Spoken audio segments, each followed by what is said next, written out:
The Rico tapes.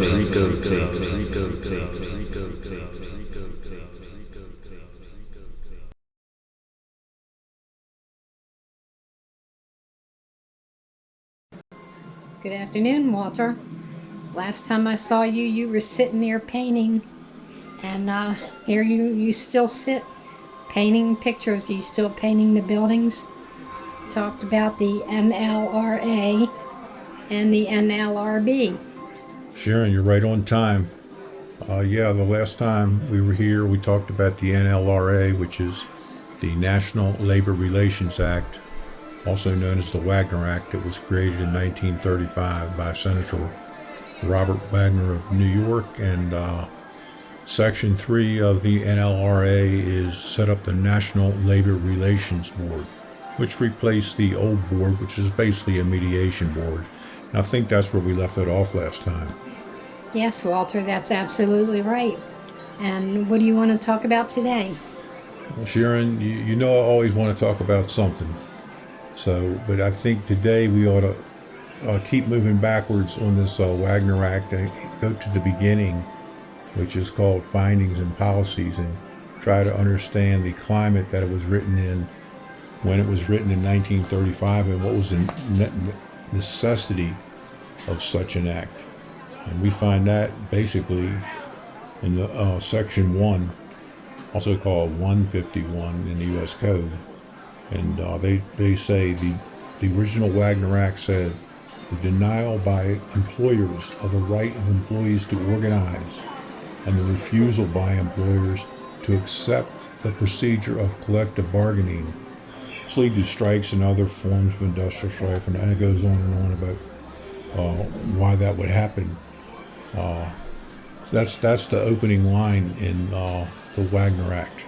So the very first sentence, they recognize the right of employees to organize. They just say denial by employers of the right of employees to organize. So the right is there, but the employers are saying, so what? We're not go ahead and organize all you want. But the Wagner Act takes that head on in their opening statement. Well, Walter, I have a copy right here, and it's saying that the denial by some employers of the right of employees to organize and the refusal by some employers to accept. So is it all of them or some of them? Well, Sharon, in the original Wagner Act, they were pretty much referring to all employers. They say the denial of employers. It was written in 1935, and at that time, union activity surged. It went from like maybe 10% of the workforce to like 35% of the workforce in that period of time. And union organizing was so successful that the bosses needed something to cramp the style of union organizers. So they came up with this thing called the Taft-Hartley Act. And in the very first sentence, you could see how opposed they were to something like the original Wagner Act. They expressed themselves very well in the very first line of the intent of the Taft-Hartley Act to weaken the original Wagner Act. And you are right, it does say the denial by some employers and the refusal by some employees. So that's a Taft-Hartley version. That's what came along 12 years later. So I guess the employers didn't like being made the bad guy, huh, Walter? That's a fair assessment, Sharon. They didn't want to be the bad guy. So not all of us denied that right, and not all of us refused to accept the procedure of collective bargaining. And maybe that was somewhat true, but generally it was true that all employers were opposed. Like today, they were opposed to collective bargaining. They're not going to be the one. It's not going to be their idea usually if a company's going to go union. Things that really drive them to go union is they really need good employees from time to time, and employee shortages. That's what drives them to go union right now. But it's never usually their original idea. So I just want to talk about some more things here. Yeah, I think we were like in findings and policies in section 1. There's something in there that talks about the inequality of bargaining power between employees and employers. They're saying that employees do not possess full freedom of association. They don't possess actual liberty of contract. But they point out that they are confronted with employers who are organized in a corporate or other forms of ownership associations like NICA and things like that. They are organized. So without being organized at the worker level, there is a great inequality of bargaining power. And if you can organize a labor organization, then you're going to tend to equalize that inequality. And that was the intent of Wagner back in those days. I hope I'm coming through clear on that. You understand what I'm saying, Sharon? So, Walter, evidently the Wagner Act was trying to level the playing field between the employees and the employer.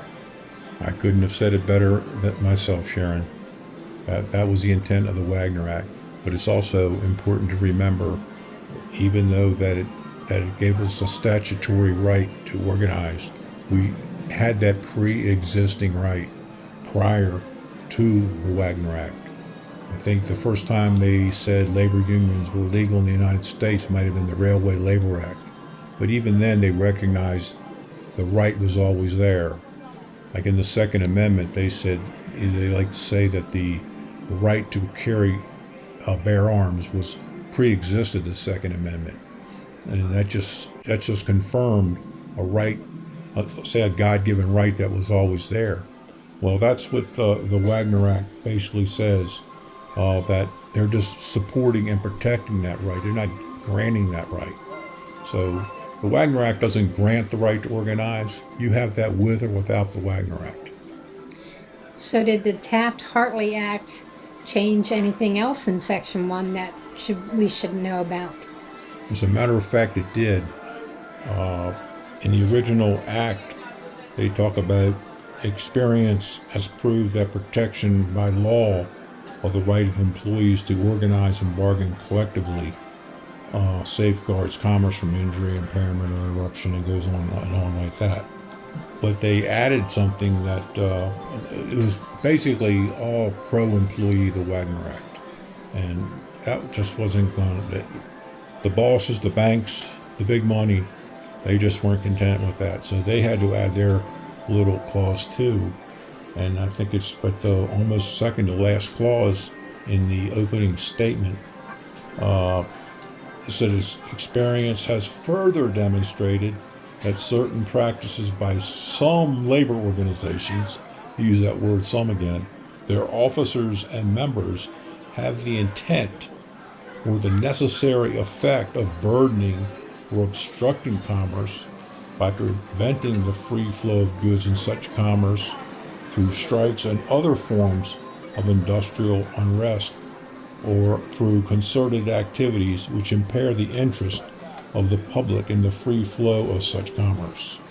It goes on to say that the elimination of such practices is a necessary condition to the assurance of the rights herein guaranteed. Well, Walter, that's all very good and well, but say I was a first grader and I didn't understand anything of that. Can you break it down in English? Yeah, Sharon, they didn't want to take all the blame for the strikes and things. So they're saying that sometimes the unions would cause unnecessary strikes. They would engage in concerted activity that might harm the public. And there were examples of that. And one good example of a concerted activity that did that harms the public is when, say you're on strike or you're negotiating a raise and you go out and deliberately lie about a company. Suppose you work for the Hostess Twinkie company and they were making, I don't even want to use anybody's name here, just say you're working for a cupcake company.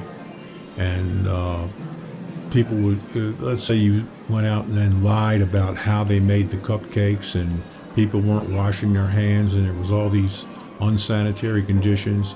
Now, if that was true, it would be all right. But if you did it just to gain leverage in negotiations, well, that's the kind of activity that that clause basically would seek to outlaw.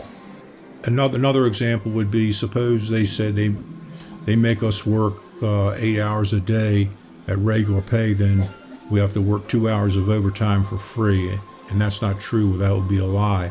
Well, that kind of activity, it's called concerted activity. Like we talked on the first day, we talked, I think, a little bit about concerted activity in Section 7. Well, what this does, it breaks down concerted activity into two types. There's protected concerted activity and there's unprotected. Okay? And the concerted activity that's unprotected, the examples I just gave you, is when you deliberately lie or spread false information. You could go talk to the press and tell lies, and you could really harm somebody's business with your lies. But if you're actually telling the truth and you're talking to the press, that is a protected concerted activity.